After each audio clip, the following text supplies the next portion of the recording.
வணக்க மக்களே. திருச்செந்தூர் கடலில் தொலைந்த 10 பவுன் தங்கச் சங்கிலி 8 மணி நேரத்தில் கிடைத்தது ஆச்சரியம்.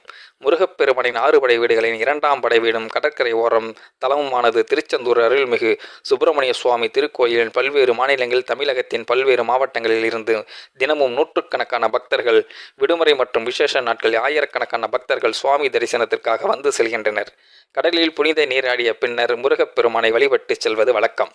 இந்த நிலையில் இன்னும் ஒரு சில தினங்களில் திருவிழா நடைபெற இருப்பதை முன்னிட்டு பல்வேறு பகுதிகளில் இருந்து ஏராளமான பக்தர்கள் சுவாமி தரிசனம் செய்திடவும் தாங்களின் நேர்த்திக் கடனையை செலுத்தியும் கோயிலுக்குள் வந்த வண்ணம் உள்ளனர். இந்த நிலையில் திருப்பூரைச் சேர்ந்த ரஜினிகாந்த் என்பவர் தனது குடும்பத்தினரிடம் சுவாமி தரிசனம் செய்வதற்காக வருகை தந்துள்ளார். அப்போது தனது குடும்பத்தாரிடம் ரஜினிகாந்த் கடலில் குளித்துவிட்டு வெளியே வந்து பார்த்தபோது தன் கழுத்தில் அணிந்திருந்த 10 பவுன் தங்கச் சங்கிலி காணாமல் போனதை உணர்ந்தார்.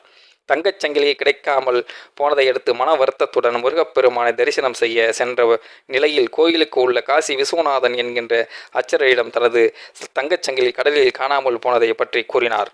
உங்க தங்கச் சங்கிலி எங்கேயும் போகாது, முருகன் மேலே பாரத்தை போட்டுவிட்டு மனமுருக வேண்டிக்க கிடைச்சிடும் என சொன்னார். அதையும் அடுத்து கடலில் சிப்பி அரைக்கும் தொழிலாளர்கள் 40 பேரும் தொடர்ந்து 8 மணி நேரம் கடலில் காணாமல் போன 10 பவுன் தங்கச் சங்கிலியை தேடினார். இந்த நிலையில் பார்த்திபன் என்றும் சிப்பி அரைக்கும் தொழிலாளியின் கையில் தங்கச் சங்கிலி கிடைத்தது. இதனைத் தொடர்ந்து ரஜினிகாந்த் கடலில் இருக்கும் கண்டெடுக்கப்பட்ட தங்கச் சங்கிலியானது ஒப்படைக்கப்பட்டது. இதனால் மனமகிழ்ச்சி அடைந்த அவர் தங்கச் சங்கிலியை தேடி கொடுத்த கடல் சிப்பி அரைக்கும் தொழிலாளிகளை ஆரத்தலைவி கண்ணீர் மல்க தனது நன்றி தெரிவித்தார்.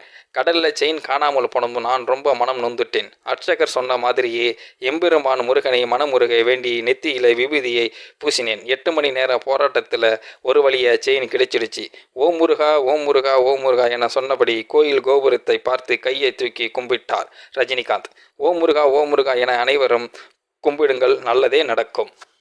இந்த வீடியோ பார்க்கின்ற நீங்களும் இந்த வீடியோ பற்றின கருத்துக்களை கீழே உள்ள கமெண்ட் செக்ஷனில் மறக்காமல் சொல்லுங்கள். வீடியோ பிடித்திருந்தால் லைக் பண்ணிக்கோங்க, மற்றவங்களுக்கும் ஷேர் பண்ணிக்கோங்க. அப்படியே நம்ம சேனலையும் சப்ஸ்கிரைப் பண்ணிக்கோங்க. நன்றி, வணக்கம் மக்களே.